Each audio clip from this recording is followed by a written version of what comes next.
Hello everybody and welcome to our Sunday school lesson this morning. Last week we finished out the book of Joshua, so we're excited to move into the book of Judges. Judges is one of my favorite books in the Bible. A lot of the Bible stories that we think about come out of the book of Judges, and then as we move forward to the rest of the books of history. So really looking forward to that. So starting in Judges chapter 1, before we get in too deep though, let's talk a little bit about the book as a whole. The book of Judges is believed to have been written by prophet Samuel. That is what tradition tells us. It's not identified as to who actually wrote it, but we know it was inspired and provided by God in the end. So the author is God, of course, but we believe that Samuel either wrote it as divinely inspired or assembled the writings from the history that God had him put together as it was written. The book of Judges shows us the life in Israel, from the death of Joshua to the beginning of the monarchy, to the first king, when Israel decided that they wanted to be like the other nations and called a king. But it is the tale of Israel's apostasy and God's chastening because of that, and then Israel's appeal to him and their return to him, and God raising up a judge to defeat those that were oppressing them and to restore the peace in the land of Israel. And that is a theme that repeats over and over again in the book of Judges. And much like us, Israel unfortunately just hasn't learned their lesson. They never do. And they keep getting away from God. And as we talked about last week, the key verse, and I'm going to call it our memory verse for the book of Judges. I think we can memorize one verse of scripture as we go through the book of Judges. But our memory verse for Judges will be Judges chapter 2, verse 16. And it says, "Nevertheless, the Lord raised up judges, which delivered them out of the hand of those that spoiled them." And much like Christ did for us, once for all, he delivered us out of the hand of him that would spoil us. So I think that is a great lesson, keeping in mind that, as we've said so many times, when we study about the land of Canaan and Israel's living in the land of Canaan, this is a story about our Christian life. We can make that comparison, and we can talk about the things that they went through, both in crossing the Jordan as a form of salvation, and then conquering the land and getting a victory over sin that we have in our life. So we can do these things. So looking at the book of Judges, we'll begin reading in verse 1 of chapter 1. "Now after the death of Joshua, it came to pass that the children of Israel asked the Lord, saying, Who shall go up for us against the Canaanites first to fight against them? And the Lord said, Judah shall go up. Behold, I have delivered the land into his hand. And Judah said unto Simeon his brother, Come up with me into my lot, that we may fight against the Canaanites, and I likewise will go with thee into thy lot. So Simeon went with him. And Judah went up, and the Lord delivered the Canaanites and the Perizzites into their hand, and they slew them in Bezek 10,000 men. And they found Adonai-Bezek in Bezek, and fought against him, and they slew the Canaanites and the Perizzites. And Adonai-Bezek fled, and they pursued after him, and caught him, and cut off his thumbs and his great toes. And Adonai-Bezek said, There 70 kings, having their thumbs and great toes cut off, gathered their meat under my table, as I have done, so God requited me. And they brought him into Jerusalem, and there he died. And the children of Judah had fought against Jerusalem, and taken it, and smitten it with the edge of the sword, and set the city on fire." So we see, beginning here, when Joshua had died, he had disbanded the army. He told Israel that an army would no longer be required to fight. And we really don't see until much later Israel coming together as an army, because God had made the promise through Joshua that one man could stand against 1,000, because where God is with them, no enemy can stand before Israel. God was the promise that God made them, and I've said it many times, that when they were in God's will and doing what God had for them, victory was guaranteed, and no one could stand before them. But yet, when they were out of God's will, as they were in the city of Ai, they could stand before no man, because that was God's promise as well. The covenant was made that he would fight for them, but if they weren't doing his will, he would fight against them. Right. So we see that. So Joshua made that promise, and it's true here. So Israel still does not have, other than the Gibeonites, they don't have any of the Canaanites in their land, but they're surrounded by the Canaanites. They're surrounded by these other countries, and it's still the land that they're promised. Yeah. They've conquered the center of the land, And if you still have the maps that we handed out when we started the book of Joshua, they've conquered that center part of the land, but they still have the surrounding mountains and the valleys to the north and to the south. That is their promised land as well. They just have to go get it. Right now, they've conquered enough to live for their needs today. They need to conquer for their needs in the future. So under Joshua's leadership, we see that they got the center, the guts of the land. Now it's time to go after the peripheral and the edges. And of course, we know the Gibeonites, like I said, are still there. They have them, and they will kind of be stuck with that mistake for generations to come.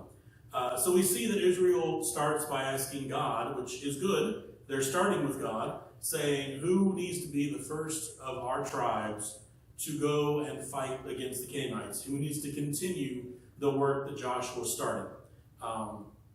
And God answers and says that Judah should go first, remembering that Judah is now the leader of Israel. That tribe has been set up because those brothers that were in the line before him have been removed by their father, by God also, because of their sin or because of the mistakes that they made to make Judah the first. But we also know, because Christ comes out of Judah, that Judah needed to be first. That was God's will and the way things had to be for the correct succession of Christ. Not that there was any doubt that that would happen. But we see that God says Judah needs to go first. And they're beginning correctly, which is amazing, because Israel has a bad habit of rushing forward and forgetting to check with God, and that's what got them into the trouble with the Gibeonites in the first place. They talked to the elders, they talked to the Gibeonites, but they didn't seek God's counsel. So they're seeking God's counsel, and God said Judah needs to go first.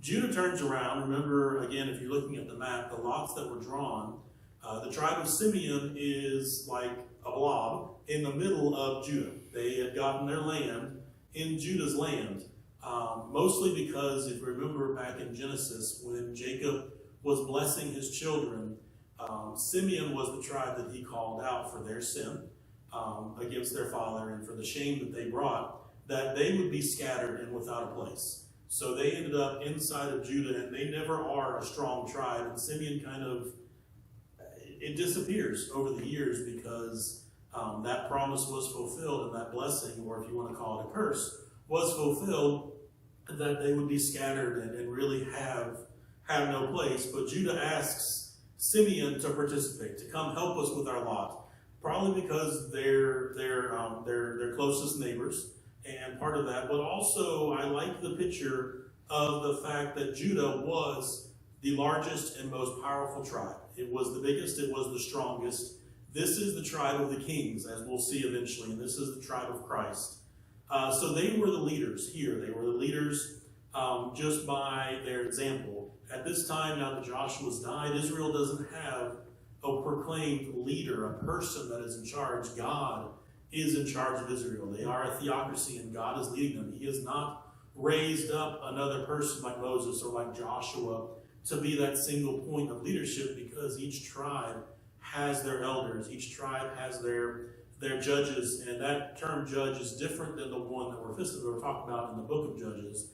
That's the judge that takes care of making judgments and municipal rulings and dealing with the day-to-day. You can call them elders if you want, but they have the elders, they have the princes of their tribes that are set up to rule each tribe individually, and God rules Israel as a whole. But they didn't need a single leader because they had God. They also didn't need a single leader because they're no longer leading all the tribes as one tribe. Each tribe is leading itself now, and they're just living their life.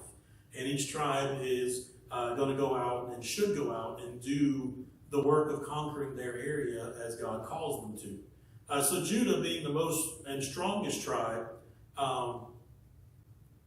is given the task of being the first one to go out and to face their enemies and secure more of their borders. But they turn around and say, Simeon, come with us. Simeon is the smallest and the weakest tribe. And boy, if that's not a picture of Christ, I don't know what is. The strongest person, the lion of the tribe of Judah, turns around and says to us who are scattered with nothing, and says, hey, come fight with me. Come be part of me, and we'll do this together. You know, Judah was the strength. Judah was the one who fought the battle. and they were the strongest tribe, but they said, Simeon, come enjoy it with us. You're lost, you're scattered, come enjoy this victory with us. You know, you don't have to be strong because you have us, or Christ. And so that's such a beautiful picture. And it also shows me that in our lives, God seeks the most from those whom he's given the most to. That's right. Yeah. Not that he seeks any less than our all, but if God has given you talents, he expects you to use them. If God has given you the ability to play a musical instrument, or to sing, or to preach, or to teach, or to cook, or whatever the talents that God's given you, he expects you to use it. Yeah. And he expects to see that. So to whom much is given, much is required. And that is a biblical principle. You know, so those things, those talents that you have, don't waste them. And there's been many, even people in our church, who have testified to the fact that they had a talent and maybe they didn't use it as much as they should have, or they didn't use it to the glory of God, and God took it away. That happens, and God absolutely will do that, because to whom much is given, much is required. But we see that Judah turned around and took Simeon and had them join them in their fight, but also join them in the victory, because we know the victory was already given. God had already said, I have given you the victory. All you have to do is go show up on that battlefield, you're going to win. And how easy is it to go fight a battle when you know the outcome? Yes, sir. Amen. You know, how easy is that? But you know what, and we talked about it, doesn't always seem that way. But when we're in the center of God's will and he's called us to go get victory over something, it's guaranteed already. We just have to show up. The problem is we don't always show up. You know, sometimes we get ourselves scared of the battle, or sometimes we don't want the battle. Maybe God is calling you to get the victory over some sin. You can think about each one of these Canaanite nations that they're removing from the land in our Christian life as sin that we're removing from our Christian life, or a weight that we're taking out of our Christian life. The victory is already there, but sometimes we don't want it because we're scared, and sometimes we don't want it because we don't want the sin to go away. Yeah. You know, it's comfortable to hold on to it. It's what we know. You know, and then what are we going to do when we get rid of it? But, you know, God's given us the victory. We just have to go to claim it. But the flip side is, if God hasn't said it's time for you to go after that, you're not going to have the victory. You have to wait on his timing. And the best intentions we have are not successful if God hasn't said it's time to do it. So we see that it's time for Judah to go out to make this, to do this victory.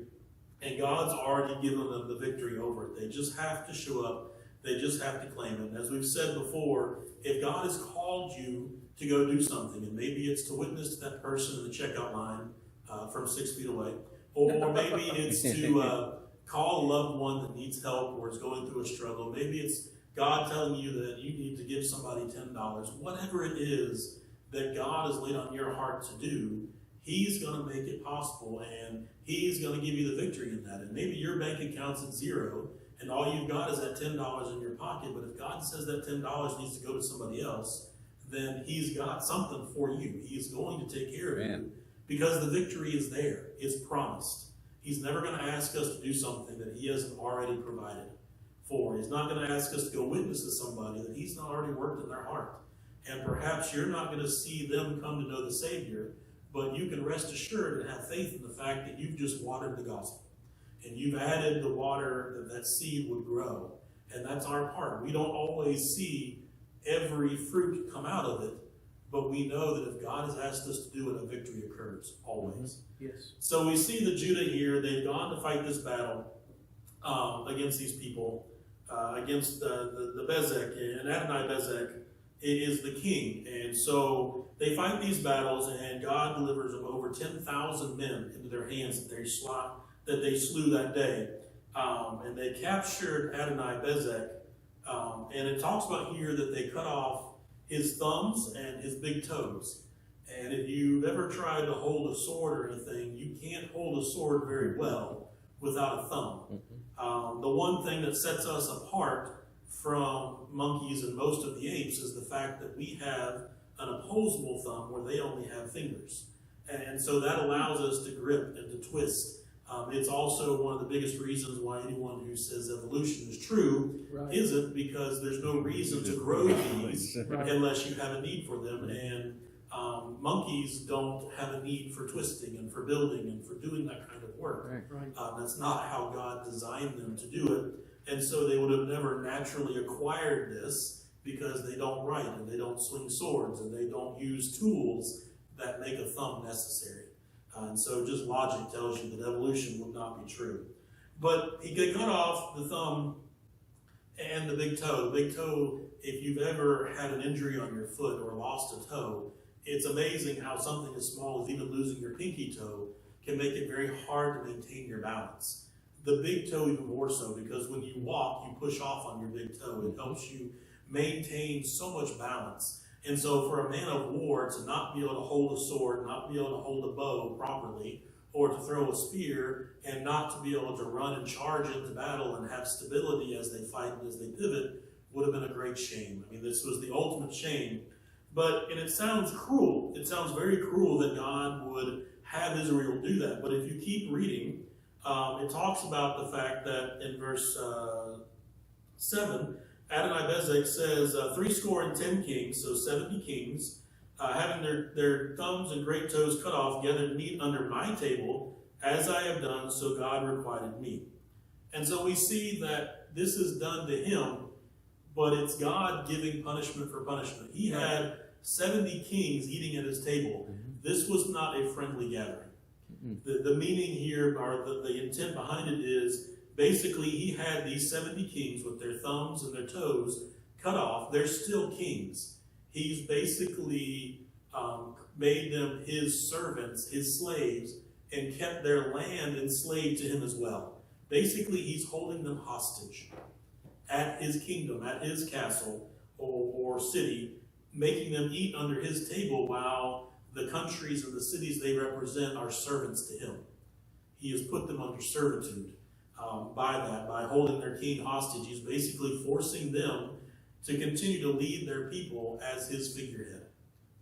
So, not only, was this cruel, not only was this that, but he also kept them alive in this state of not being able to fight. Much like if Satan had his way, and he does with the world, they keep us, he wants to keep us under subjection, and he wants to make us useless. If Satan had his way, every Christian that he tempts, he will tarnish your testimony, and he will make you useless for Christ. Not that can't be restored, because God can do anything. Right. And God can restore us back, but it's in our head. Yeah. If Satan has his way, we will eat meat at his table and be defenseless and not being able to charge into battle and not being able to do anything. But Satan doesn't have his way. And in the end, God will get his revenge and God will get his justice. As the justice comes here to Adonai-Bezek, he has the same treatment done to him that he had done to 70 kings, and we don't have any idea what he did to their people. Most likely he is using those countries as a slave country to pay tribute to him and to support his kingdom and to make him personally much more profitable, just like Satan does. He has no love of anybody or anything beyond what he gets. It's the selfishness of the pride and his greed that does that. He has no desire in anyone. I see people talk about the church of Satan, and having a church of Satan implies that he cares for his people. Right. And that he wants to see them, and Satan has no love for anybody Right. other than himself. That's right. Satan has no love for anybody other than his desire to be greater and have those subjected to him. Just like Adonai-Bezek, he had no interest in bringing people together. He had no interest in making people's lives better. His interest was in bringing people into subjection and enslaving them to support himself and his own greed. Yes. And that is why this judgment and this thing was required an avenge from God to do this to him, because he had done it to so many. So we see that they take him back to Israel, and God kind of puts a footnote in here. Now the children of Judah had fought against Jerusalem and had taken it and smitten it with the edge of the sword and set the city on fire. So they talk about that he went to Jerusalem, and that's where he died. And they say, by the way, we had already conquered Jerusalem. It's not talked about in the book of Joshua. They talk about when the large campaign started and Israel started conquering. I think it was 10 kings in one day, where God made the sun stands still, and it basically was a 36-hour day. That was when they conquered everything around Jerusalem. It was probably shortly after that they actually conquered Jerusalem, but the Bible never really explicitly says they conquered Jerusalem until now. And so I think Samuel, or whoever wrote this, had to go back and say, Adonai-Bezek went to Jerusalem and died. By the way, we already conquered it. Because it wouldn't make sense otherwise to take someone to a city that we didn't own. But the city had been burned, so they had rebuilt it to be the current day Jerusalem, which would eventually be the capital of Israel as it is today. So we see that, we see these things. And I'm actually going to stop here just because we have a great lesson. Moving forward, we're going to talk about how the other children of Israel were called to conquer their parts of the land. And they either didn't do it, or in some cases tried to make tributaries out of them. And that's not what God wanted.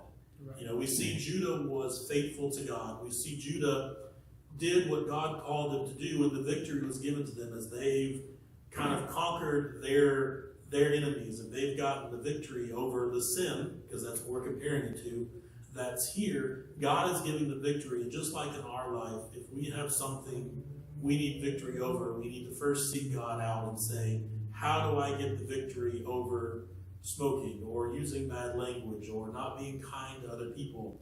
God will direct you through His Holy Spirit on how that victory will come about, and how you need to go about getting that victory. And it might be God lays on your heart that in order to get that victory, you need to partner with somebody else to help you. Maybe they've been through that valley before. Maybe they've experienced that before, and God is laying on your heart, talk to this brother, talk to this sister, because they can help you get that victory too. It's a place of vulnerability. It's a place that's not comfortable to admit to a brother and sister in Christ that you are not perfect. But if God has led you to talk to them, they're going to show you that love of Christ and that desire to help as well. So keep these things in mind as we start the book of Judges and we start talking about these things. A lot of it, like I said, is getting the victory over the things in our life. But most of all, believing when God says it's okay to do this, or I want you to do this, that the battle has already been decided. The victory has been given into our hands. And we're looking forward to more lessons from the book of Judges. Amen.